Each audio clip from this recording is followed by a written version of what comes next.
ou boa noite, conforme o dia, a hora, a oportunidade para poder chegar e adentrar aí, aonde é que você esteja, ouça essa voz. Bem-vindos, bem-vindas, muita coisa boa dentro de pouco tempo, grande realização, nobres senhores.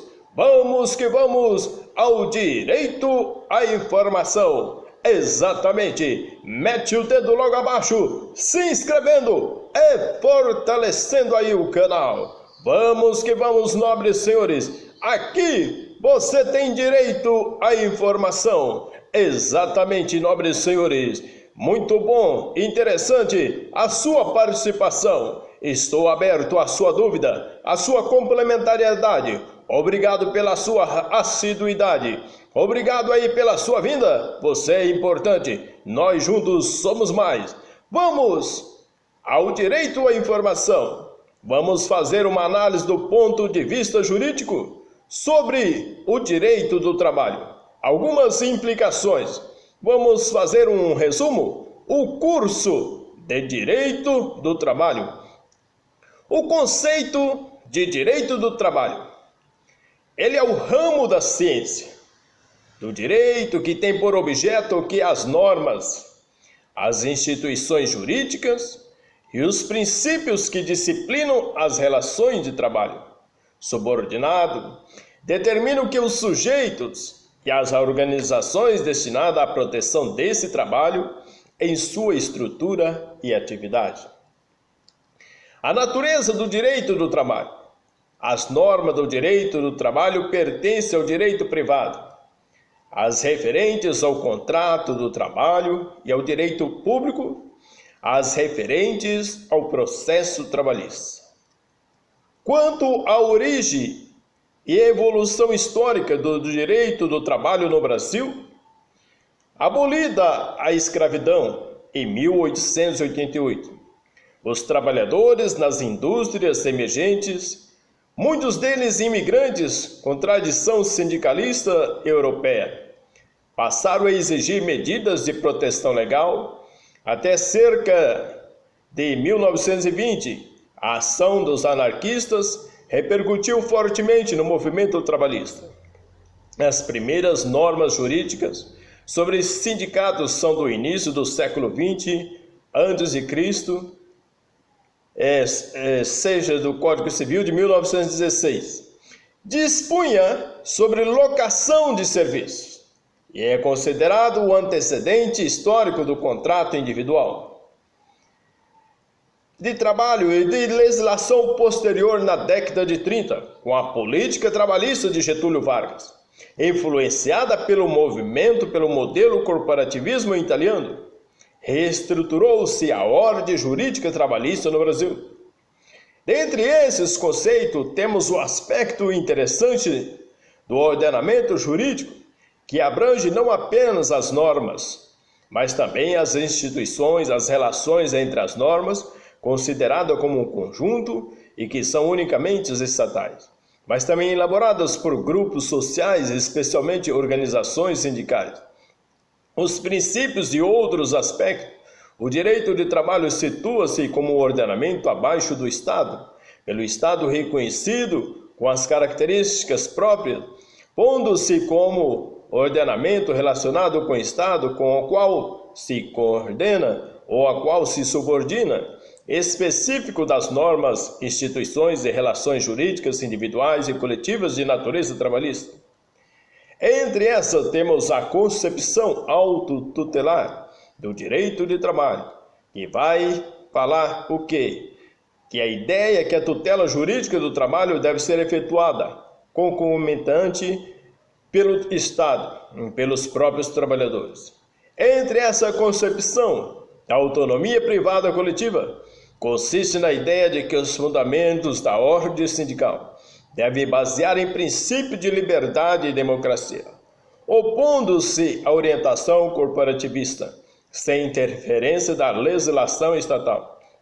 Entre essa concepção da desregulamentação do direito do trabalho, consiste na ideia de que o espaço legal deve ser diminuído, suprimido, naquilo que diz respeito às relações coletivas do trabalho, Inexistindo normas de organização sindical, de negociação coletiva e de greve, expressando-se em acordos tais como denominados pactos sociais, em que os governos, sindicatos e empresários estabelecem o que é as bases de seu relacionamento.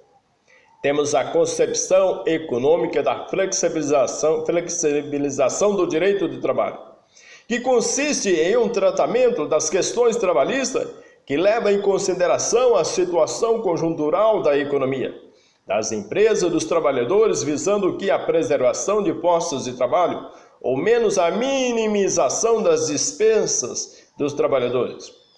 Em épocas de baixa demanda de mercado, a flexibilização contempla o tratamento jurídico diferenciado entre pequenas, médias e grandes empresas, bem como níveis diferenciados de empregados, cabendo a cada categoria uma série diversas de direitos. O sistema de relações de trabalho. Há mais de um ângulo de classificação do sistema de relações de trabalho, alterando-se de acordo com o critério adotado, dentre outros os critérios políticos, econômicos e os jurídicos normativos. O primeiro partido da concepção política que preside o sistema e o segundo das fontes formais das normas jurídicas trabalhistas. Quanto ao pluralismo jurídico do direito de trabalho, nem todo o direito é elaborado pelo Estado, coexistindo ao lado do direito estatal um conjunto de normas jurídicas criadas pelos particulares entre si, toleradas pelo Estado. Daí resultando um ordenamento misto com normas estatais e não estatais. Há um direito estatal e um direito funcional convivendo, formando um complexo de normas jurídicas que se combinam segundo uma hierarquia própria de aplicação, basicamente apoiada no princípio da prevalência da norma, que resulta em maiores benefícios para o trabalhador, expressando-se com o princípio da norma favorável. Autonomia coletiva e negociações coletivas. A autonomia coletiva é o princípio que assegura aos grupos sociais o direito de elaborar normas jurídicas que o Estado reconhece. É o direito positivo auto-elaborado pelos próprios interlocutores sociais para fixar normas e condições de trabalho aplicáveis aos seus respectivos âmbitos de representação. Negociação coletiva é exercida pelos sindicatos de trabalhadores, patronais e empresas, através de negociações coletivas, que são um procedimento desenvolvido entre os interessados, através do qual discutem os seus interesses, visando encontrar uma forma de composição desse. O contrato coletivo é previsto na Lei 8.542 e o artigo 92, segundo a qual as normas e condições de trabalho serão fixadas através de contratos coletivos, convenções coletivas e acordos coletivos. Entre esses, temos o contrato coletivo substitutivo ou cumulativo, que vai discutir o que é a eficácia do contrato coletivo, se substitutiva da lei onde existir, afastando-se completamente, ainda que impégios, ou seja, cumulativa, caso em que suas normas e condições de trabalho se somariam às leis e somente teriam aplicabilidade impégios. Quanto ao próprio contrato coletivo, expressamente o admitisse, forma pela qual os sindicatos e trabalhadores visam a manter as conquistas das categorias. As convenções coletivas é um instrumento normativo auto-elaborado, em nível de categoria e na base territorial dos sindicatos estipulados. Foram definidas na CLT a consolidação de leis trabalhistas, no artigo 616, como um acordo de caráter normativo, pela qual dois ou mais sindicatos representativos de categorias econômicas e profissionais estipulam condições de trabalho aplicáveis no âmbito das respectivas representações às relações individuais de trabalho. A natureza normativa da convenção coletiva tem natureza de norma jurídica. Aplica-se a todas as empresas e a todos os trabalhadores dos sindicatos estipulantes da base territorial, sócios ou não do sindicato. Seus efeitos alcançam todos os membros da categoria. Entre o efeito cumulativo das convenções coletivas, as normas e condições de trabalhos previstas em convenções coletivas acumulam-se com as das leis, adquirem força derogatória da lei, apesar quando esta o permitir diante do princípio da primazia da ordem pública social e da necessidade de tutela geral do trabalhador. Os efeitos obrigacional e normativo da convenção coletiva têm efeito obrigacional sobre as entidades signatárias quanto aos direitos e deveres que nessa qualidade fixarem entre si, como a obrigação de criar uma comissão mista de conciliação na categoria, tem efeito normativo sobre os contratos individuais dos trabalhadores e empresas do setor, como direito a adicionais de horas extra mais elevadas que os da lei. O acordo coletivo é facultado aos sindicatos celebrar acordos coletivos com uma ou mais empresas da correspondente categoria econômica, que estipulem condições de trabalhos aplicáveis no âmbito daquelas as respectivas relações de trabalho. Artigo 611, parágrafo 1º. A legitimação para o acordo coletivo pelo lado patronal é da empresa. Porém, a Constituição, no artigo 8º, no inciso 6º, considera-se obrigação a participação do sindicato nas negociações coletivas. A coexistência de acordo e da convenção coletiva pode coexistir em uma mesma empresa de categoria, caso em que prevalecem as normas e condições de trabalho, mais ao trabalhador previsto nos dois instrumentos normativos do artigo 622 da CLT. Os pactos sociais é o resultado de uma negociação no nível mais alto da sociedade, para determinar os rumos da política social de um Estado, de um país, meio de buscar o consenso dos interessados antes da reforma profundas de que o mesmo necessita. A empresa e seu regulamento. Temos o conceito de regulamento de empresa, que vai consistir, senhores, em um conjunto sistemático de regras sobre condições gerais de trabalho, prevendo diversas situações a que os interessados se submeterão na solução dos casos futuros. Pode dispor também sobre normas, organização da atividade, disciplina interna e vantagens conferidas aos trabalhadores com plena eficácia jurídica, subordinando-se, no entanto, às leis e instrumentos normativos mais benéficos ao empregado. Entre os tipos de regulamento, quanto à sua origem, são unilaterais, quando elaborados unicamente pelo empregador e impostos aos trabalhadores, ou bilaterais, desde que, na sua formação, trabalhadores e empregador participem discutindo-se as condições. Quanto à sua validade, depende ou não de homologação do poder público. Quanto à obrigatoriedade pode ser obrigatória ou facultativa. Entre as características do direito brasileiro, quando o regulamento contiver disposições menos vantajosas do que a convenção coletiva, a sentença normativa ou a lei não prevalecerão as cláusulas desfavoráveis, diante do princípio da hierarquia das normas jurídicas trabalhistas. O regulamento pode ser alterado pelo empregador, porém as cláusulas regulamentares que revoguem ou alterem vantagens deferidas anteriormente só atingirão os trabalhadores admitidos após a revogação ou alteração do regulamento. O enunciado número 51 do Tribunal Superior do Trabalho. No Brasil, os regulamentos de empresas são facultativos, privativos, não depende de homologação, embora os quadros de carreira sim, e geralmente são unilaterais.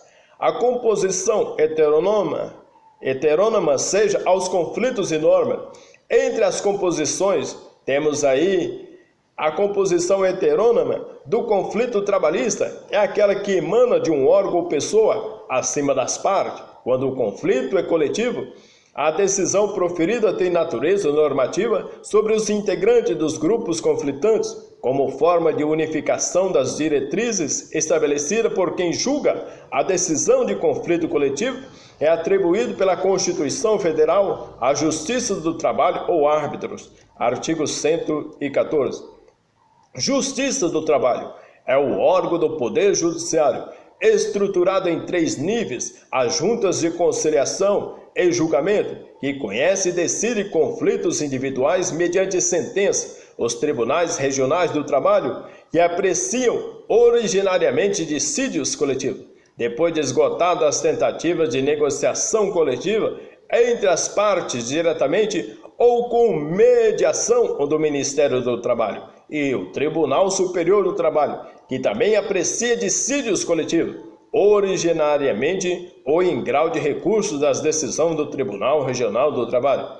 A jurisprudência é a fonte de direito, assim também quanto ao direito do trabalho, na CLT, no artigo 8º, aqui é empregada como o conjunto de decisões proferidas por um tribunal reiteradamente e de forma a construir uma diretriz de solução para os casos futuros e iguais. O poder normativo e sentenças normativas. O poder normativo, no sentido amplo, é a faculdade conferida por lei e órgãos não integrantes do Legislativo para que possam estabelecer em lances jurídicos espontâneos ou decidir conflitos coletivos submetidos à jurisdição. As decisões proferidas pelo Tribunal Regional do Trabalho nos dissídios coletivos têm o nome de sentenças normativas. Aos TRT foi conferido um poder normativo, criam com as suas decisões proferidas nos dissídios coletivos normas que serão aplicáveis às relações individuais de trabalho dos setores representados pelos sindicatos, que figuram nos dissídios. Entre elas, a justiça comum compete a ela decidir processo em que sindicatos disputam a representação de uma categoria. Decide processos nos quais associações de sindicatos ou membros da categoria não associados litigam contra o próprio sindicato em torno de eleições sindicais, cobrança de contribuições sindicais e assuntos correlatados que não configuram um dissídio individual ou coletivo entre trabalhador e empregador. Apreciar as decisões, questões de acidente de trabalho e doença profissional. Arbitragem e laudo arbitral. O laudo arbitral é a decisão proferida por um árbitro escolhido pelas partes. Num conflito coletivo de trabalho, terá o efeito de decisão irrevogável, de natureza não judicial, mas cujo cumprimento é exigível que a arbitragem é um irrevogável, é um procedimento alternativo do dissídio coletivo, com a qual não se confunde por seu caráter privado e não jurisdicional. A Constituição, no artigo 114, parágrafo 1º e 2º, e a Lei 7.783 de 89, no artigo 7º. Quanto à aplicação das normas jurídicas, a complexidade do ordenamento jurídico trabalhista resulta da coexistência nele de diferentes tipos de normas produzidas através de fontes estatais e não estatais, e da dinâmica que apresenta essa plurinormatividade na medida da sua constante renovação e das naturais dúvidas, que em cada caso concreto surge na tarefa de escolher qual é a norma que deve ser aplicada. Os problemas decorrentes da multiplicidade de fontes e de normas existem e procuram ser resolvidos pelo direito do trabalho, uma vez que é necessário manter a coerência do sistema.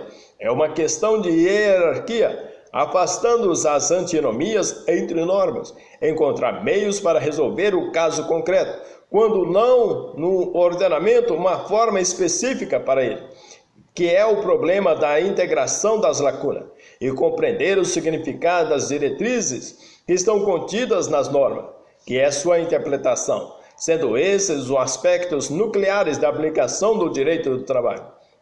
A hierarquia, que é o escalonamento das normas. O ordenamento jurídico como todo, o sistema normativo é o conjunto de normas, de conduta, de organização de competências, de direitos subjetivos e deveres, aspecto do qual resulta a necessidade de ser estabelecida uma correlação entre a norma visando a coerência do sistema. O princípio da norma mais favorável ao trabalhador. A Constituição Federal é a norma jurídica maior na pirâmide normativa do direito do trabalho. Há, contudo, um aspecto peculiar ao direito do trabalho. A sua finalidade não é igual à do direito comum. Nessa hierarquia das normas, cumpre a função política de distribuição de poderes entre a União, os estados e municípios no direito do trabalho. O objetivo maior é o social, a promoção da melhoria das condições sociais do trabalhador. Esse aspecto influi na formação de um princípio próprio do direito do trabalho sobre a hierarquia de suas normas. É o princípio da norma mais favorável ao trabalhador. segundo a qual, havendo duas ou mais normas sobre a mesma matéria, será aplicada no caso concreto a mais benéfica para o trabalhador. Derrogações ao princípio. O princípio da norma mais favorável não é absoluto. Tem exceções ou derrogações resultantes de imperativos diferentes. A primeira, diante das leis proibitivas, uma vez que se o Estado, através da lei, vedar que, através de normas jurídicas, seja dispensado um tratamento mais benéfico ao trabalhador. Segundo, diante das leis da ordem pública, ainda que não expressamente proibitivas, pela sua função de garantia maior da sociedade, nada impede que a negociação coletiva venha cumprir excepcionalmente o papel flexibilizador, redutor de vantagem, o que pressupõe acordo com o sindicato. A interpretação, o ato interpretativo, opera-se em todo o direito, assim também no direito do trabalho, no qual também é necessário escolher entre os diversos significados possíveis da regra contida na norma jurídica, aquele que se mostra mais consistente de acordo com a sua finalidade, a sua razão de ser e os limites impostos pelo sistema normativo. Algumas técnicas do direito comum. A interpretação gramatical consiste em verificação do sentido exato do texto gramatical das normas jurídicas, do alcance das palavras empregadas pelo legislador. A lógica estabelece uma conexão entre os diferentes textos legais, supondo os meios fornecidos pela interpretação gramatical teleológica. Volta-se para a procura do fim objetivado pelo legislador, elegendo como fonte do processo interpretativo do texto legal. Autêntica é aquela que emana do próprio órgão que estabeleceu a norma interpretada, declarando o seu sentido e conteúdo por meio de uma outra norma jurídica. A interpretação do direito do trabalho. Ao interpretá-lo, o intérprete deverá, embora partindo do método gramatical e do sentido e alcance das palavras, alcançar o sentido social das leis trabalhistas e a função que exerce na sociedade empresarial.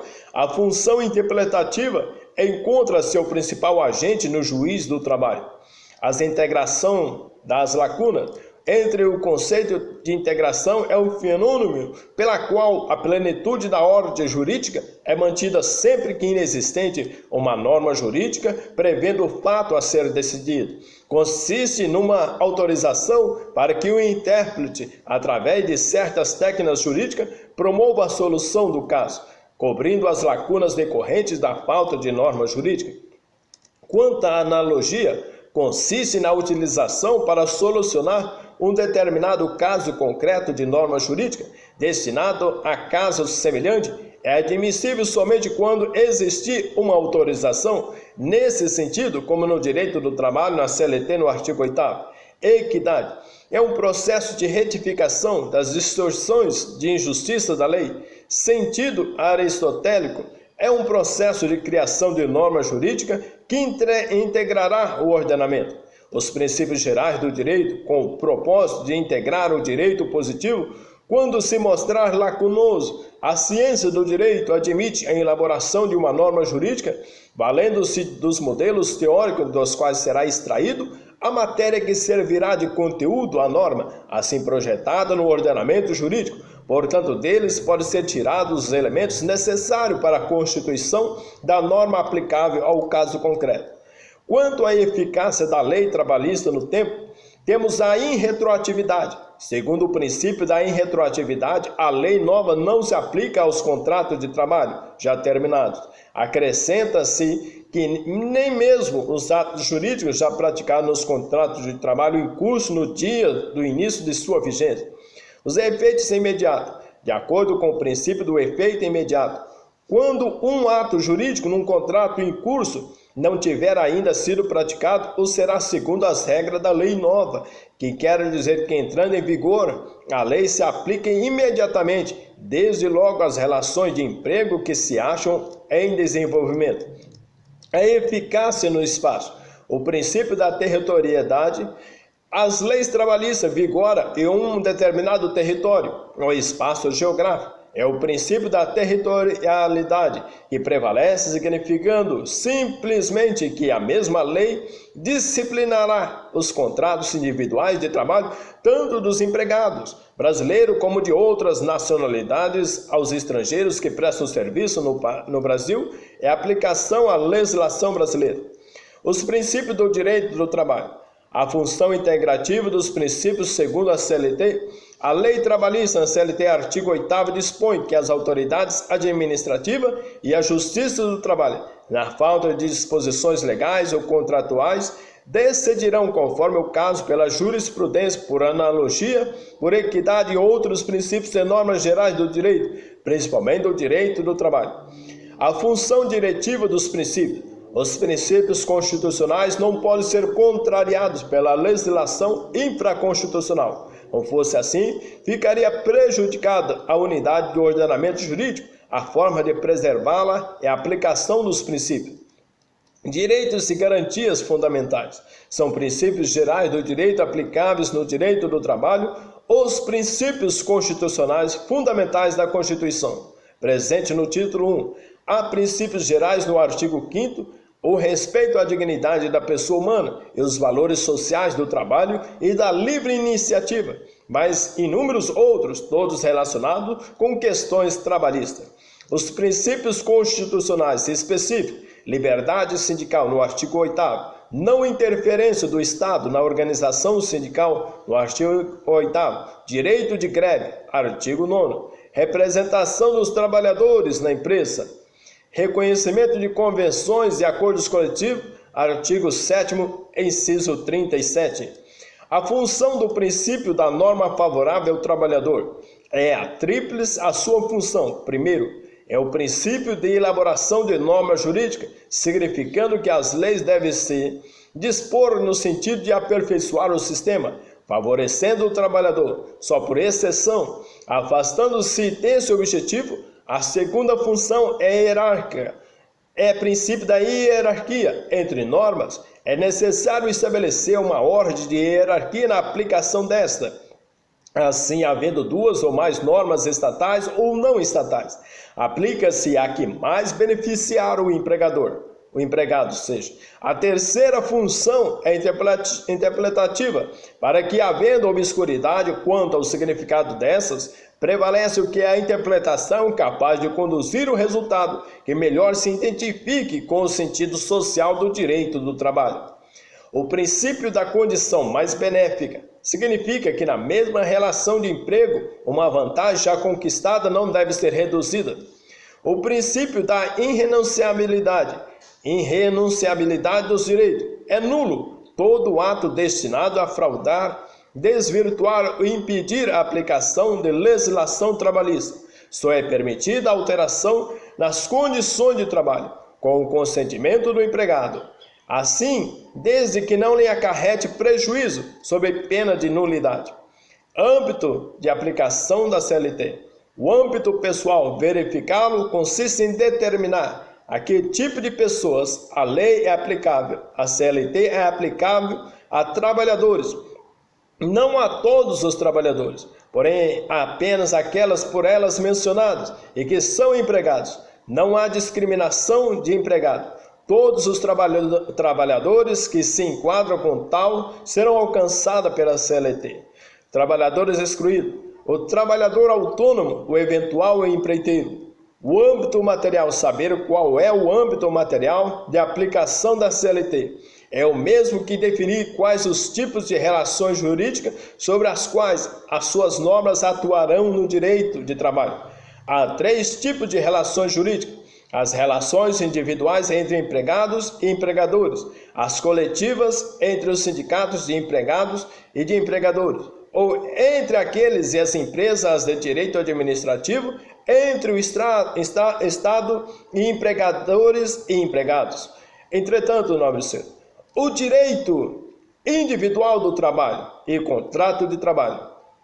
Entre o contrato de trabalho e a relação de trabalho, temos um conceito que vai dizer: haverá contrato de trabalho sempre que uma pessoa física se obrigar a realizar atos executar obras ou prestar serviço para outro, e sob dependência dessa durante um período determinado ou indeterminado de tempo, mediante o pagamento de uma remuneração. Quanto à relação de emprego, dar-se-á quando uma pessoa realizar atos, executar obras ou prestar serviço para outro, sob dependência dessa, em forma voluntária e mediante o pagamento de uma remuneração, qualquer que seja o ato que lhe dê origem. A natureza jurídica são duas as teorias. Temos o contratualismo, é a teoria que considera a relação entre empregado e empregador, um contrato. O seu fundamento reside numa tese e vontade das partes. É a causa insubstituível e única que pode constituir o vínculo jurídico anticontratualismo. Ao contrário, sustenta que a empresa é uma instituição na qual há uma situação estatutária e não contratual. O estatuto prevê as condições de trabalho que são prestadas sob a autoridade do empregador, que é detentor do poder disciplinar. A lei brasileira define a relação entre empregado e empregador com um contrato, mas afirma que o contrato corresponde a uma relação de emprego, CLT, artigo 442. O contrato de trabalho é o contrato de direito privado, consensual, sinalagmático, perfeito, comutativo, de trato sucessivo, oneroso e, em regra geral, de tipo dos contratos de adesão.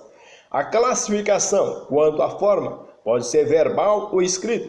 A relação jurídica pode ser formada pelo ajuste expresso escrito, pelo ajuste expresso verbal ou pelo ajuste tácito. Quanto à duração, há contratos por prazo indeterminados e contratos por prazo determinados. Artigo 443 da CLT. A diferença entre ambos depende simplesmente de ver se, na sua formação, as partes ajustaram ou não o seu termo final. Se houve o ajuste, o quanto ao termo final, o contrato será por prazo determinado. A forma comum é o contrato por prazo indeterminado.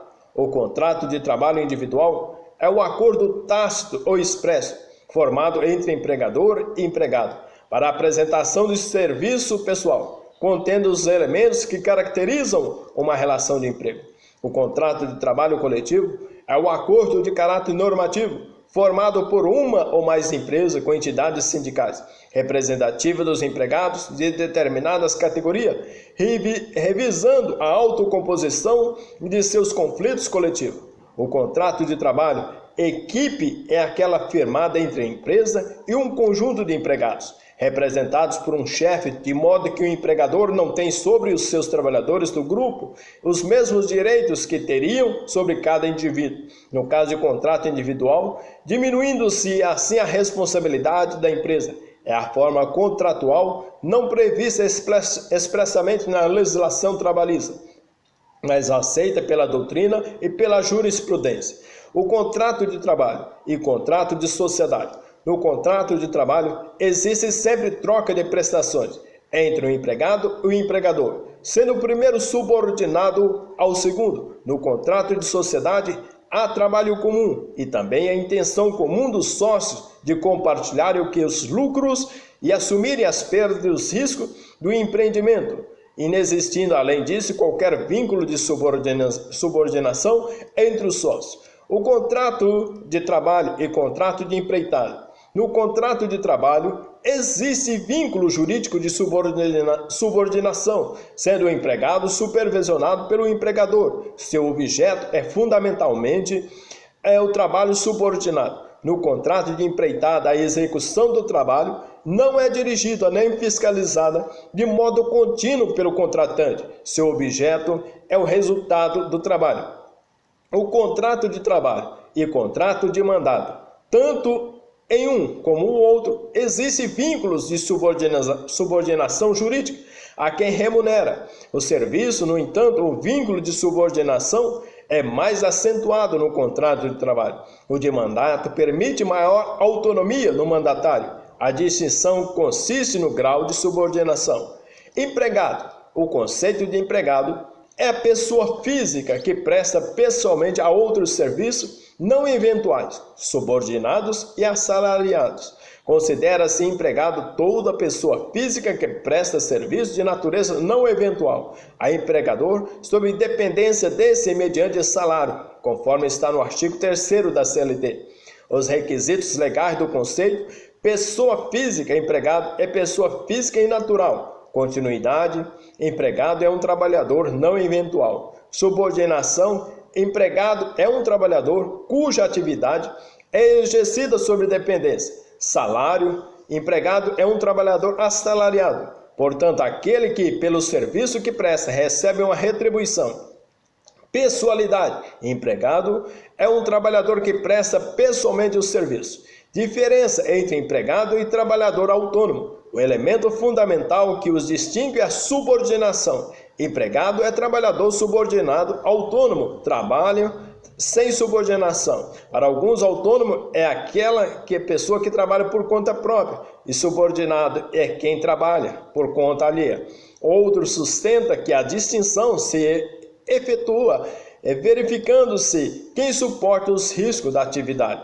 Se os riscos forem suportados pelo trabalhador, ele será autônomo. Entretanto, as diferenças entre empregado e trabalhador é eventual. Há mais de uma teoria que procura explicar essa diferença. A teoria do advento, segundo a qual eventual é o trabalhador admitido numa empresa para um determinado evento dos fins da empresa, para a qual eventual é o trabalhador que vai desenvolver numa empresa serviços não coincidentes com os fins de normas da descontinuidade, segundo a qual eventual é o trabalhador ocasional, esporádico, que trabalha de vez em quando. A fixação, segundo a qual eventual, é o trabalhador que não se fixa uma fonte de trabalho. A fixação é jurídica. Entretanto, o trabalhador avulso são características do trabalho avulso. A intermediação do sindicato do trabalhador na colocação da mão de obra, a curta duração do serviço prestado, a um benefício é a remuneração paga basicamente em forma de rateio, procedidos pelo sindicato pela Constituição Federal, no artigo 7º, inciso 34. Foi igualado ao trabalhador com vínculo empregatício. Trabalhador temporário é aquele que prestado por pessoa física a uma empresa para atender à necessidade transitória de substituição do seu pessoal, regular e permanente, ou acréscimo extraordinário de serviço. Artigo 2º da Lei 6.019 de 74, completa-se com o conceito da mesma lei no artigo 4º, que diz: compreende-se como empresa de trabalho temporário a pessoa física ou jurídica urbana cuja atividade consiste em colocar à disposição de outras empresas temporariamente trabalhadores devidamente qualificados por elas, remuneradas e assistidos. A terceirização é a transferência legal do desempenho de atividades de determinada empresa para outra empresa, que executa as tarefas contratadas de forma que não se estabeleça vínculos empregatícios entre os empregados da contratada e o contratante. É permitida a terceirização das atividades meio, aquelas que não coincidem com fins de empresa contratante, e é vedada a de atividades fim, são as que coincidem. Estagiário não é um empregado, não tem direitos previstos na CLT, aplicáveis à relação de emprego. Empregado doméstico é qualquer pessoa física que presta serviços contínuos a um ou mais empregadores, em suas residências, de forma não eventual, contínua, subordinada, individual e mediante remuneração sem fins lucrativos. A Lei 5.589 de 72 fixou como seus direitos a anotação na CTPS, férias anuais de 20 dias e previdência social. Lei 7.195 de 84 prevê o que? A responsabilidade civil da agência de colocação de empregado doméstico pelos danos que esse acarretar aos patrões. A CLT de 88 ampliou os direitos atribuídos pela lei ordinária, sendo os seguintes salários: irredutibilidade da remuneração, 13º, repouso semanal remunerado, aviso prévio proporcional a tempo de serviço, no mínimo de 30 dias, licença maternidade 120 dias, licença paternidade, férias com remuneração acrescida em 1/3 aposentadoria. Empregado rural é o trabalhador que presta serviço em propriedade rural, continuamente e mediante subordinação ao empregador. Assim entendida toda pessoa que exerce a atividade agroeconômica. O contrato de trabalho rural pode ter duração determinada e indeterminada. São admitidos contratos de safra, seus direitos que já eram praticados, igualados ao do urbano pela Lei 5.889 de 73. Foram pela Constituição totalmente equiparados. O trabalhador de indústria situado em propriedade rural é considerado industriário e regido pela CLT e não pela Lei do Trabalho Rural, TST, enunciado número 57. Empregado em domicílio. As relações de empregado são desenvolvidas no estabelecimento do empregador e fora dele. Essas são cumpridas em locais variados, denominando-se serviços externos ou na residência do empregado. Quando tem o nome de trabalhador em domicílio, artigo 6º da CLT, a prestação de serviços externos não descaracteriza o vínculo empregadício. Empregador-aprendiz surge da relação jurídica desenvolvida na empresa, visando a formação de mão de obra, em que a lei admite a admissão de menores, observadas certas formalidades, para que preste serviços remunerados, recebendo os ensinamentos metódicos de uma profissão. A CLT, no artigo 8º, parágrafo único, define aprendiz como menor de 12 a 18 anos, sujeito à formação profissional metódica de ofício em que exerce o seu trabalho. Direito de sociedade.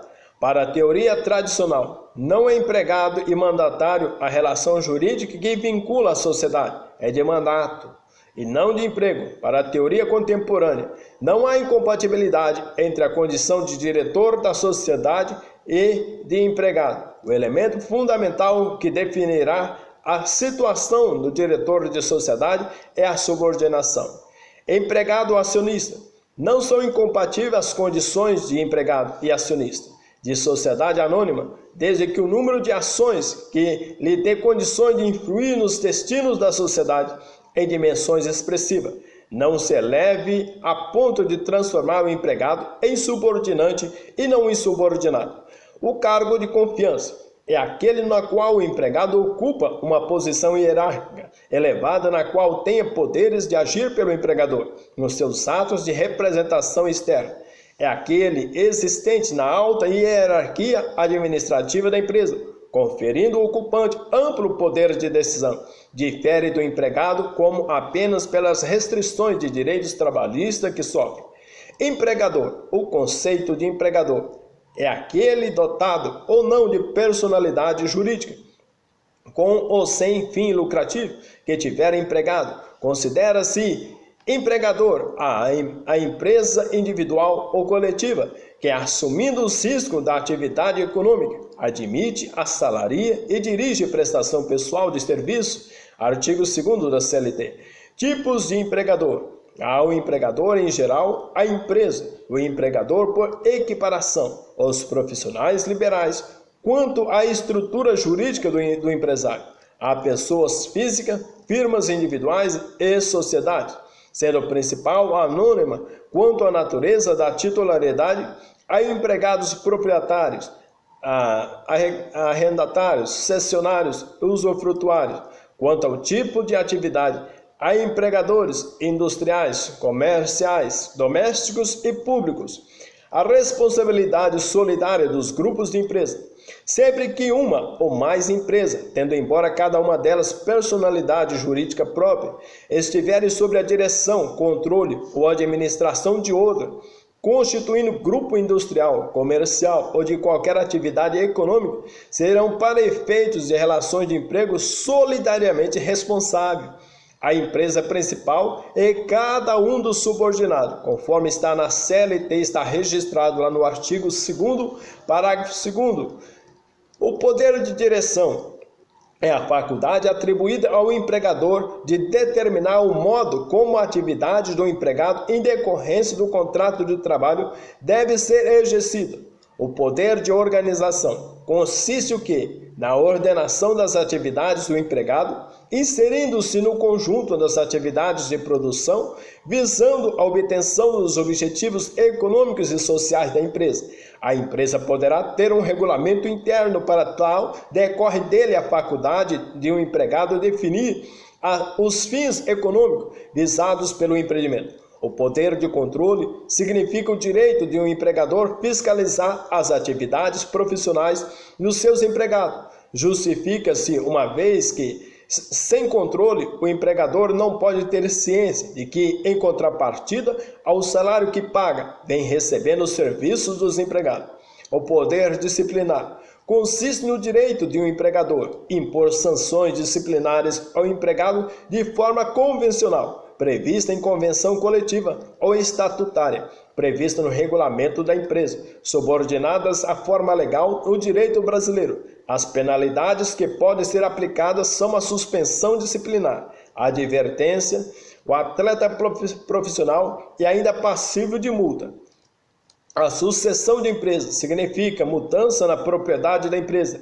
Designa todo acontecimento em virtude do qual uma empresa é absolvida por outra, ou que ocorre nos casos de incorporação, transformação e fusão. O princípio da continuidade da empresa consiste em considerar que as alterações relativas à pessoa do empresário não afetam o contrato de trabalho, e também no fato que, dissolvida a empresa, ocorre extinção do contrato de trabalho.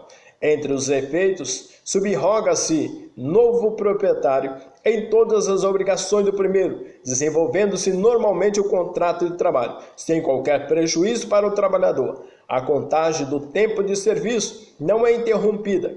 As obrigações trabalhistas vencidas à época do titular alienante, mas ainda não cumpridas, são exigíveis. As sentenças judiciais podem ser executadas, desde que não prescritas, respondendo o sucessor por seus efeitos. Alteração na estrutura jurídica da empresa.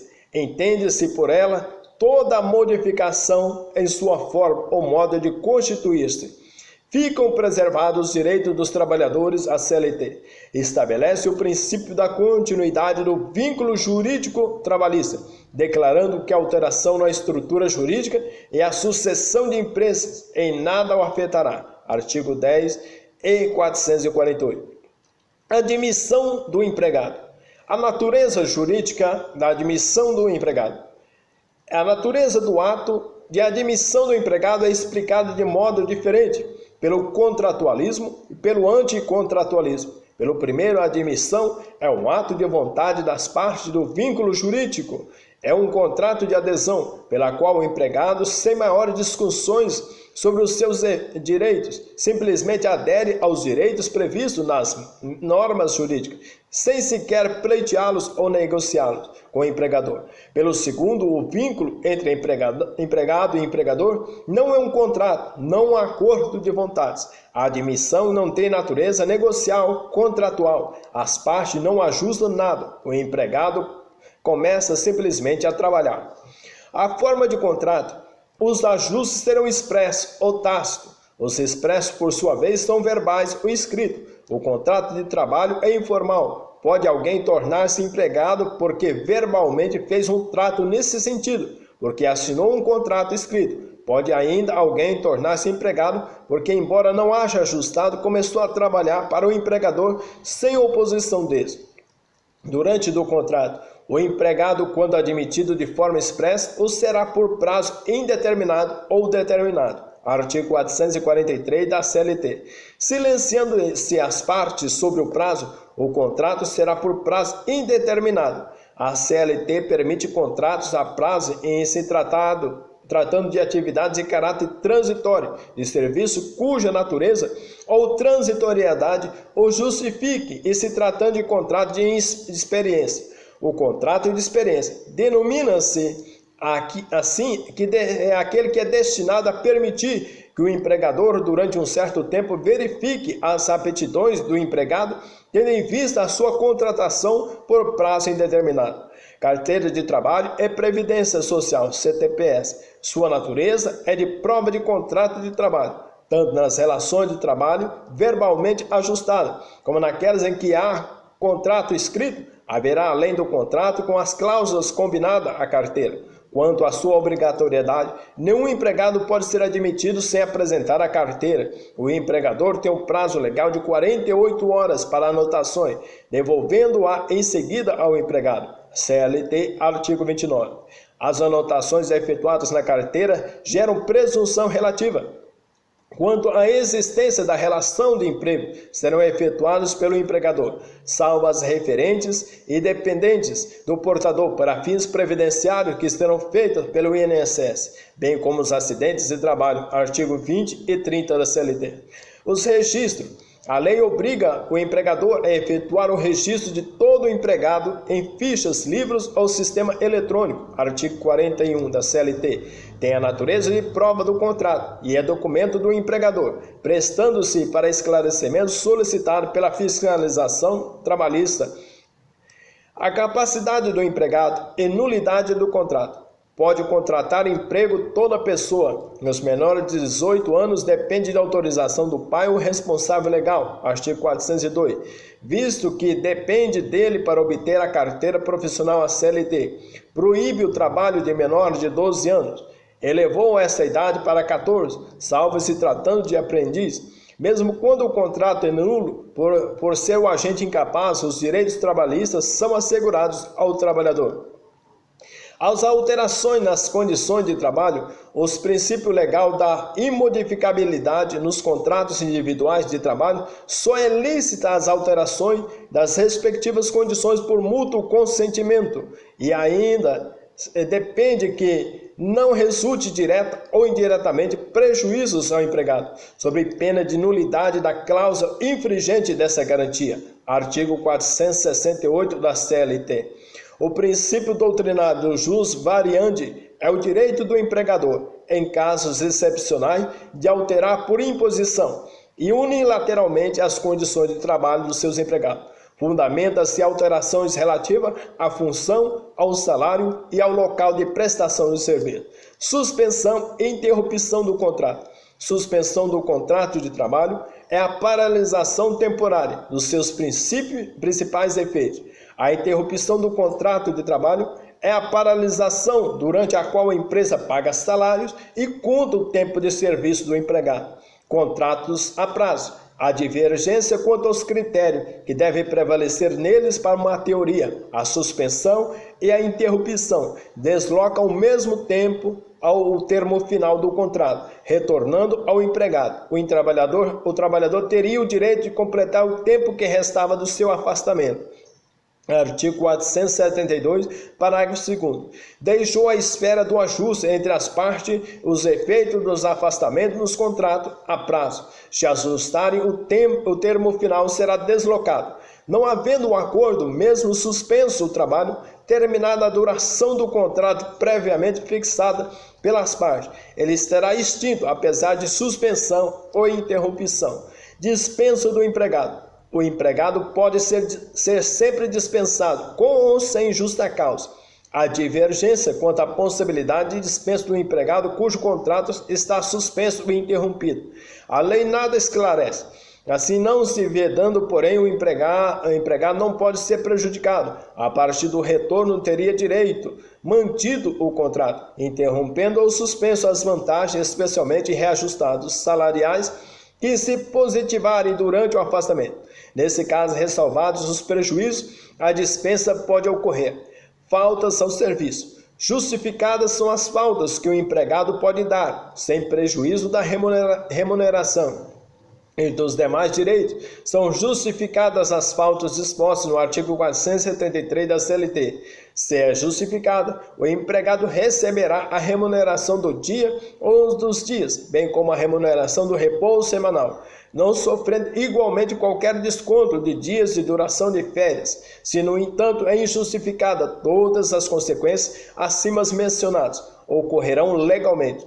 A transferência de empregado. O conceito legal de transferência no artigo 469 da CLT considera-se transferência o ato pela qual o empregado passa a trabalhar em outra localidade, diferente da que resultar de contrato, desde que importar em mudança do seu domicílio. Transferências lícitas. É lícita a transferência do empregado, com a sua anuência, conforme o 469 da CLT. A concordância do empregado é que ele legitimará a transferência sem sua anuência. É lícita a transferência em caso de necessidade de serviço, mediante o pagamento de adicional de transferência de 25% e ocorrendo a extinção do estabelecimento em que trabalhar o empregado. Empregados intransferíveis. De acordo com a CLT, no artigo 543, impede a transferência de empregados eleitos para cargo de administração sindical ou de representação profissional para localidades que impeçam o desempenho dessas atribuições. A CLT, no artigo 659, inciso 9, prevê a concessão de medidas liminares pelo juiz do trabalho, sustando transferências ilícitas. Os efeitos econômicos da transferência e despesas relativas a ela correrão por conta do empregador. Artigo 470. Jornada de trabalho. A jornada normal do trabalho será o espaço de tempo durante o qual o empregado deverá prestar serviço ou permanecer à disposição do empregador com habitualidade, excetuadas as horas extras nos termos da Constituição, artigo 7º, inciso 8º. Sua duração deverá ser de 8 horas diárias e 44 semanais. No caso de empregados que trabalham em turnos ininterruptos de revezamento, a jornada deverá ser de 6 horas, no caso de turno que sucede, substituindo-se sempre no mesmo ponto de trabalho, salvo negociação coletiva. A redução legal da jornada poderá ser feita pelas partes de comum acordo por convenção coletiva e pela lei. A classificação da jornada de trabalho quanto à duração é ordinária ou normal, que se desenvolve dentro dos limites estabelecidos pelas normas jurídicas. É extraordinária ou suplementar que ultrapasse os limites normais, limitada quando há termo final para sua prestação, ilimitada quando a lei não fixa um termo final, contínua quando corrida sem intervalo, descontínua se tem intervalo, intermitente quando com sucessivas paralisações, quando o período diurno entre 5 e 22 horas, noturna entre 22 horas de um dia a 5 do outro, mista quando transcorre tanto no período diurno como no noturno, em revezamento semanal ou quinzenal, quando num período há trabalho de dia, em outro à noite. Quanto à condição pessoal do trabalhador, será jornada de mulheres, de homens, de menores, de adultos. Quanto à profissão, há jornada geral de todo empregado e jornadas especiais para ferroviários, médicos, telefonistas. Quanto à remuneração, a jornada é com ou sem acréscimo salarial. Quanto à rigidez do horário, há jornadas inflexíveis e flexíveis. Estas últimas não são previstas pela lei brasileira, porém a lei não impede que sejam praticadas. São jornadas nas quais os empregados não têm horário fixo para iniciar ou terminar o trabalho. Nobres senhores, está aí acerca da análise relacionado ao direito do trabalho. É de maneira teórica, simbólica, nessa primeira parte, até que procederemos à segunda parte, a sua continuidade. Se inscreva no canal, fortalece Newton Marques, você possa ajudar, somar. A união faz a força, como também faz a diferença. É de acordo com esses princípios, com essas normativas, com esse entretenimento aqui, que chegamos a esse consenso, a essa explicação. Receba aí o meu carinho, minha profunda gratidão. Levanta da poltrona, folgado. Se inscreva no canal, ajuda a fortalecer. Um beijo no coração, Brasil.